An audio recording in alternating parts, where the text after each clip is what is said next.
Баукеспе келіншектің тағдыры 4 бөлім.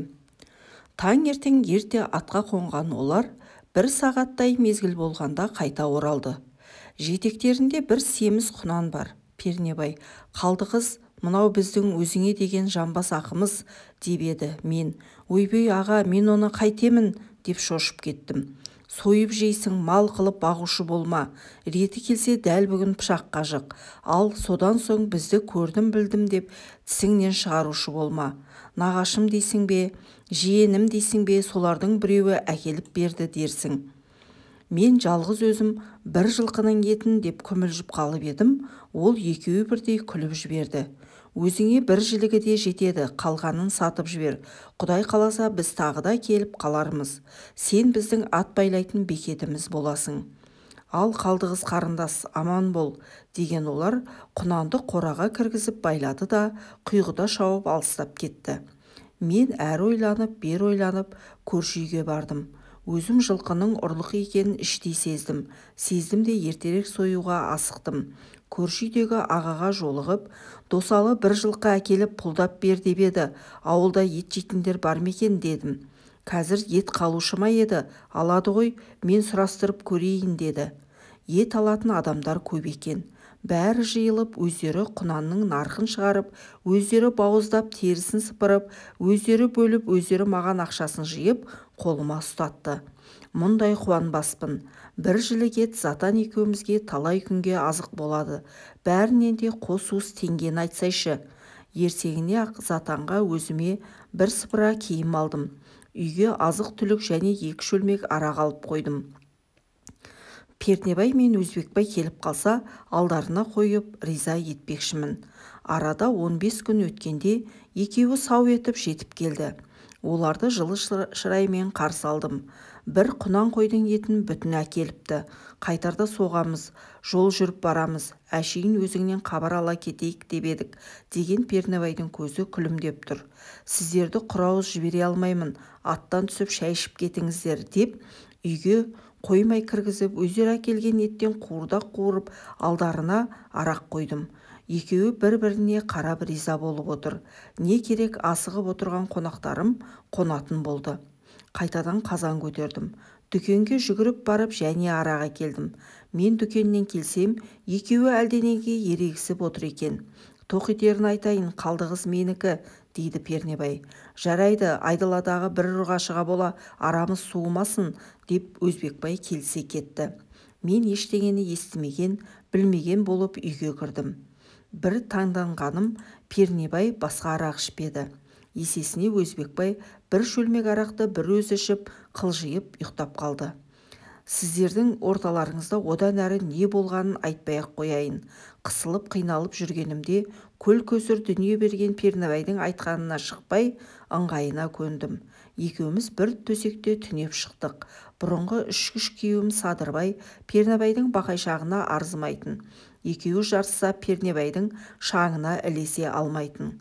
Садырбай Пернебайдың қолына су құюға жарамайтын жан екеніне көзім жетті. Мен өзім әйел болып жаратылғанымды осы жолы тұңғыш рет сезіндім. Олар таңертең жолға шығып кетті. Өздері айтқандай 3 күннен кейін қайта соқты. Маған және бір ту биені тастап кетті. Мен оны сойдырып, қайтадан ақшаға айналдырып алдым. Сөйтіп Пернебай анда-санда бір соғып түнеп кетіп жүрді. Аяғым ауырлап, ішім шермеген кезде Пернебай молда келіп некемізді қидырды. Баламыз некесіз туылмасын, адамнан жасырсақ та Құдайдан жасырмаймыз, деді ол. Екінші ұлым дүниеге келіп, Затыбекке серік болды ғой деп, атын Серік деп өзім атадым. Досалының арқасында үйлі болып, Пернебайдың арқасында жоқшылық көрмей өмір сүріп жатқанбыз. Күйеусіз бала туып алған соң, ауыл әйелдерінің пыш-пыш әңгімелеріне арқау болып, ауыздарынан түспейтін болдым. Олар күйеулері кешіксе болды, қалдығызға барып келдің бе, дейтін болыпты. Әйелдеріне ерегіскен кейбір еркектер, сен шаңқылдай берсең қалдығызға кетемін, деп бөсетін көрінеді. Бұрын жымиып жылы амандасатын жандар көшеде, дүкенде кездесе қалса болды, кірпіше жиырылатын болды. Кімнің аузына қақпақ болайын, үн-түнсіз жүре беремін. Пернебай келсе басқа жаққа көшіріп әкетші деп айтпақшы болып, оны сарғая күтіп жүргенмін. Бір күні өзім танымайтын бір жігіт келіп, жаман хабар жеткізді. Пернебай мен Өзбекбай жылқы айдап бара жатқанда ұсталып қалыпты. Маған біраз ақша беріп жіберіпті. Ақшаны алып, ал кеп жылайын. Құдайға не жаздым? Менің маңдайыма біткен еркек түгел түрмеге түседі деп еңіреймін. Екі балам екі жағымда. Енді сол екеуін қалай өсіремін, қалай адам қатарына қосамын деп сары уайымға түстім. Бұрынғы жиған теңгем мен Пернебайдың беріп жіберген ақшасы қашанғы жетуші еді. Жылға жетпей таусылды да бұрынғы таз қалпыма түстім. Бұл кезде затаным ес біліп қалған. Серік құлыраңдап жүгіріп жүр. Ауылда жұмыс жоқ. Басқа жаққа барайын десем баспана жоқ. Содан әрі ойлап, бері ойлап, Пернебайдың кәсібін істемекші болып, соған бел байладым. Екі баланың нан суларын дайындап, Заттыбекке Серікті қайта-қайта тапсырып, жолға шықтым. Автобусқа мініп, көрші ауданға бардым. Одан соң аудан іргесіндегі бір ауылға барып, сырттай барлау жасадым. Шеттегі үй бие байлайды екен. Сол үйді аңдыдым. Бір әйел кешкі сауымды бітірді. Үй иесі биені сайға апарып тұсап қайтты. Қараңғы болғанша сайдың бойында бұғып отыра бердім.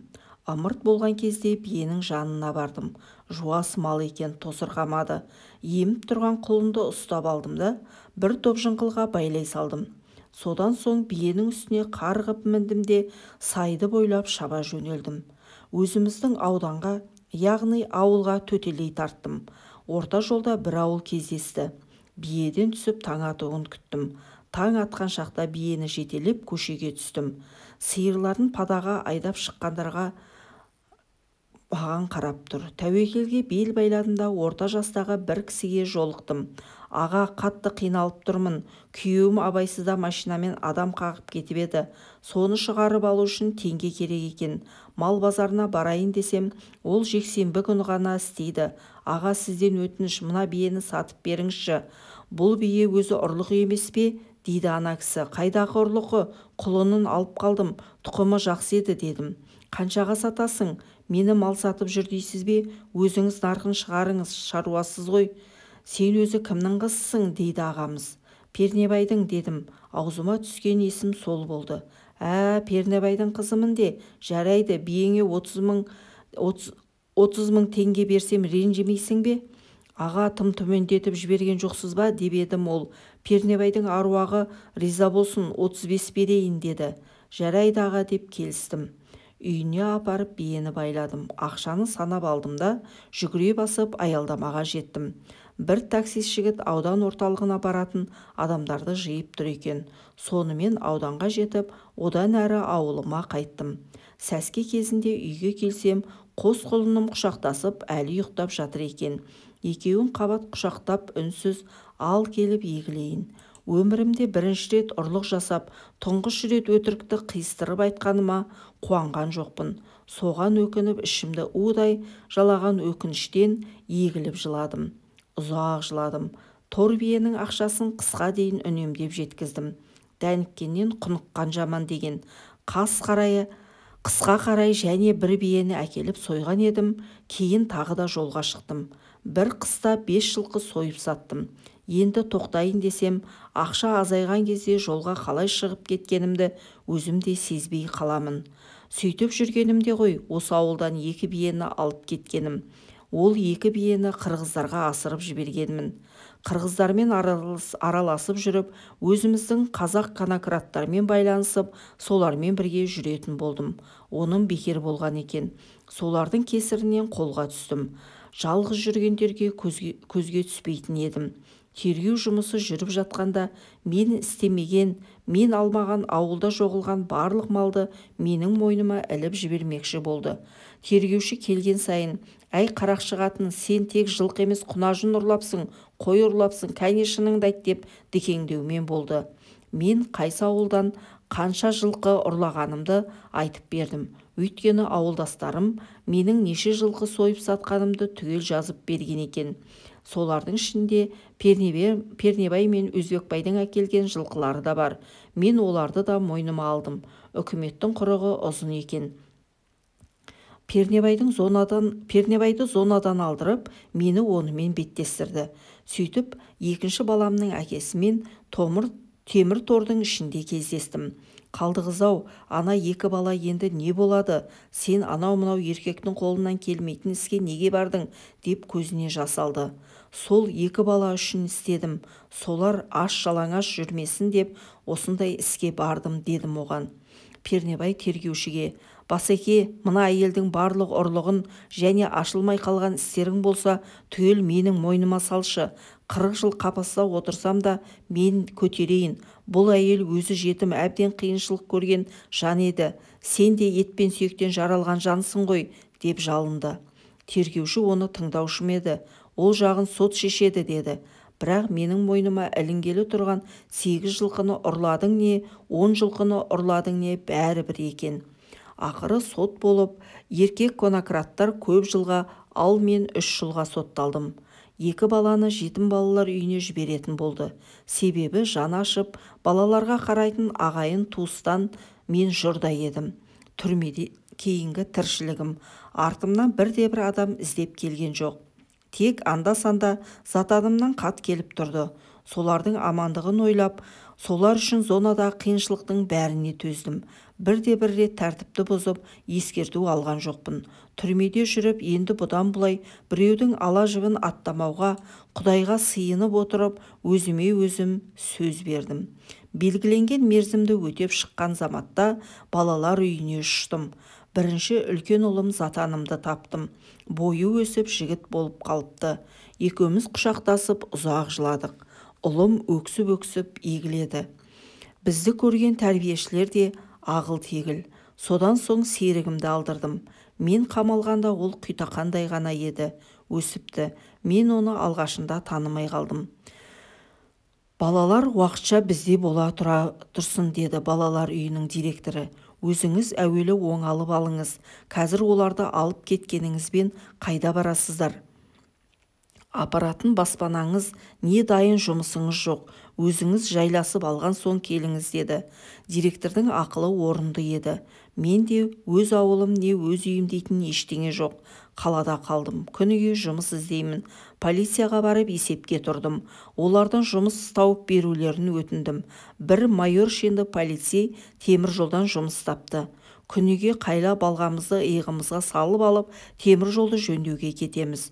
Мұндағы жұмыстың бір жақсысы жатақханасы бар. Кәдімгі жолаушылар вагонын жатақханаға айналдырып қойған. Бригадирге жалынып, кейде 2 ауысымда жұмыс істеймін.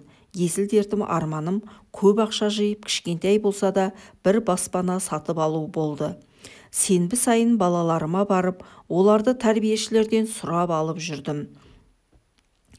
Көшеде қыдыртып балмұздақ, сусындар алып беремін. Затаным ертесейді. Мама, ауылға барайықшы, кішкентай үй салып алып, үшеуміз бірге тұрайық. Мен есептеп қойдым. Қоян өсірген пайдалы екен. Әрбір 4 айда қоян туатын көрінеді. Көжегі көп болады екен. Ауылда қоян өсіруге болады.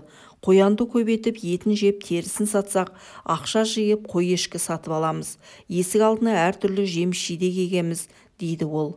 Баламның ақылымен келістім. Сөйтіп, жаз шыға ауылға кететін болдық. Күндердің күнінде басым және бір бәлеге тап болды. Күні бойға ауыр жұмыстан шаршап келіп, жуынып, шайынып болып төсегімде шалқамнан түсіп жатқанмын. Біздің купе бөлмеме сау етіп 2 жігіт кіріп келді. Сіздер кімдерсіздер? Мұнда ылғи әйелдер тұрады. Неге есікті қақпайсыздар? Дедім. Біз полицияданбыз. Сіздің аты жөніңіз? Деген соң оларға құжаттарымды көрсеттім. Қанша ақшаңыз бар? Жасырмай көрсетіңіз, дейді біреу шатынап. Айтпасам, көрсетпесем не істейсіңдер? Дедім қырсығып. Тінтеміз.